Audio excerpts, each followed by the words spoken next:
प्रतीका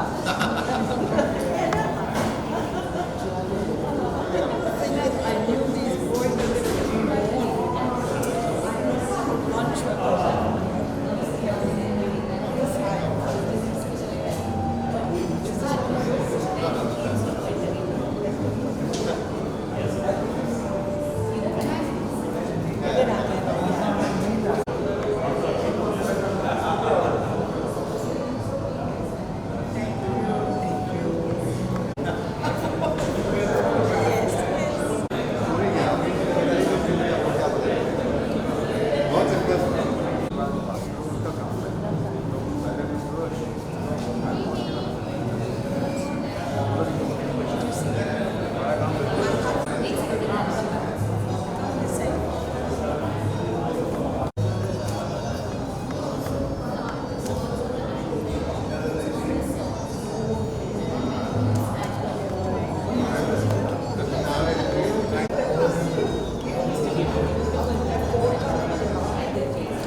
जी तो designer miss Amrita देवरा का है एंड एक्चुअली उन्होंने एक और नई जगह खोली थी तो वहाँ पे मैं गया था एज अ गेस्ट तो वहाँ पे क्या बातचीत की और फिर मैं यहाँ पे उनसे मिलने आया।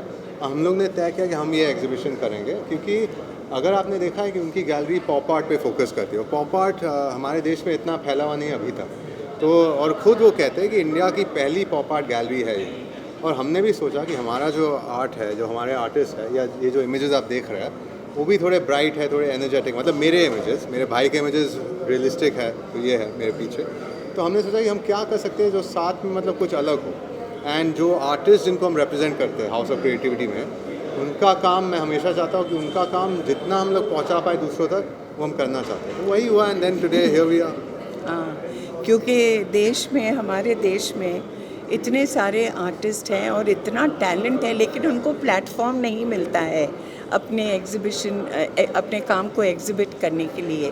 तो इसलिए हमने ये हाउस ऑफ क्रिएटिविटी बनाया जहाँ पर हम उनको मौका देते हैं उनकी पेंटिंग्स रखते हैं और एक्सपोज भी करते हैं ताकि उनको भी कुछ नाम मिले उनका टैलेंट का उनका अच्छा लगे लोगों को और उनकी पेंटिंग्स बिक जाए।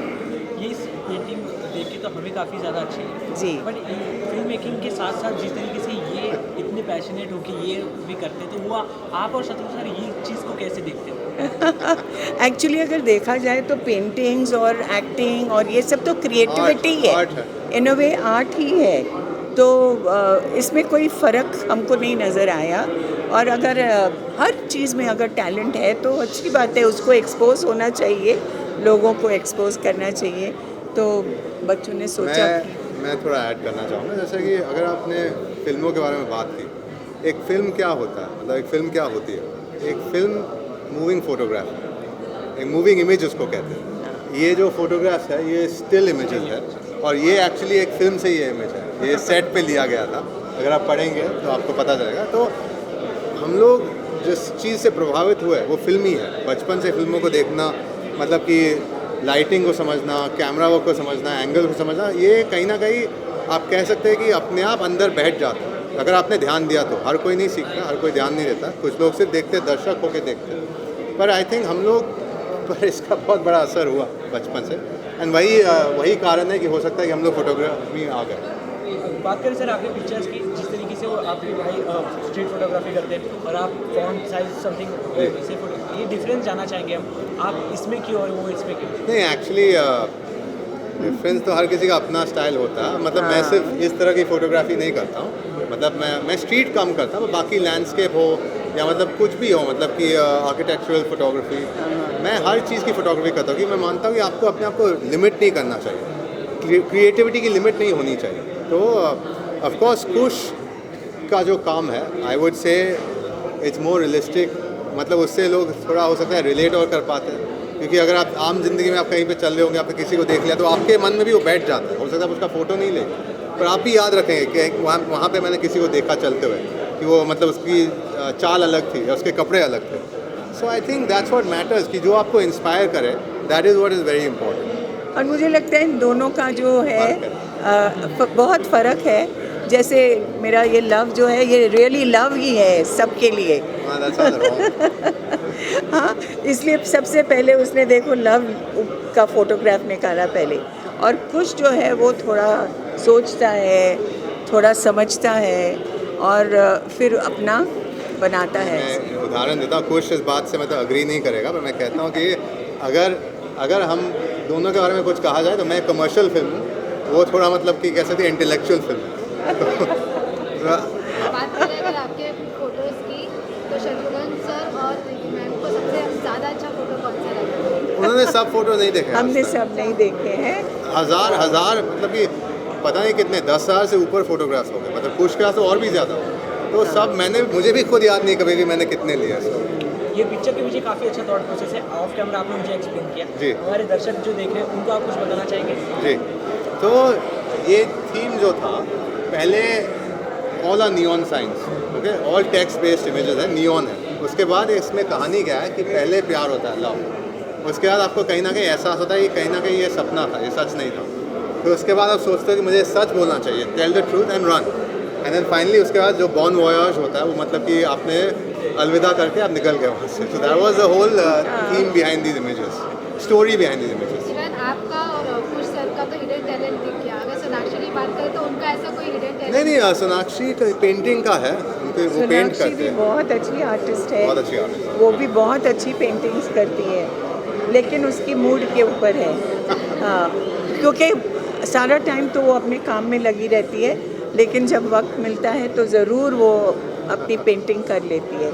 ये टैलेंट इनको कहाँ से आया, आप में से या फिर शत्रुघ्न सर से? नहीं, इनसे, अच्छा, मुझसे नहीं। आप तीनों का कोलैबोरेशन देखने को मिलेगा? जी, लव, कुश और सोनाक्षी जी का? नहीं, कुश और सोनाक्षी ने तो काम कर लिया। अभी उनकी फिल्म निकिता रॉय, उन्होंने साथ में काम किया। मैं उम्मीद करता हूँ कि कुश मेरे साथ काम करे, कि मुझे उनके साथ बहुत, मतलब मेरी इच्छा है कि मुझे मेरे भाई के साथ काम करना, इसलिए नहीं क्योंकि मेरे भाई है, कि मुझे उनका काम पसंद है। कि मैंने फिल्म का मतलब जो कहते हैं रफ कट देख लिया था और मुझे तो बहुत पसंद आई थी। तो मतलब मेरी इच्छा है कि मैं अपने भाई के साथ काम करूँ। पिताजी के साथ तो काम कर लिया मैंने, भाई बचा, बहन भी बची। लास्टली एक क्वेश्चन जाते जाते जानना चाहेंगे कि हमें आज तक वो शत्रु सर का वही खामोश हमेशा याद रहता है, जी। पर कोई एक चीज़ अगर आपको बतानी हो कि ये चीज़ अभी भी मैं उनसे सीखता हूँ और आगे हमेशा सीखते रहूँगा, तो कौन सी चीज़ हो? जीवन का मतलब जीवन में जो पल होते हैं उनका सामना कैसे करना होता है आपको। जैसे अगर कभी कभी कहते हैं कि कुछ ऑब्स्टिकल आ जाए या मतलब कि कठिनाइयों का सामना करना पड़े आपको, तो उससे कैसे आप डील करते हैं, वो मैं उनसे सीखता हूँ। मतलब कि मैंने हमेशा अपने पिताजी को देखा है कि वो हार नहीं मानते। मैं भी ये मानता हूँ कि आपको हार नहीं मानना चाहिए, कि आपको कोशिश करना चाहिए कि सोल्यूशन क्या है। जी, thank you. Thank you, thank you everybody.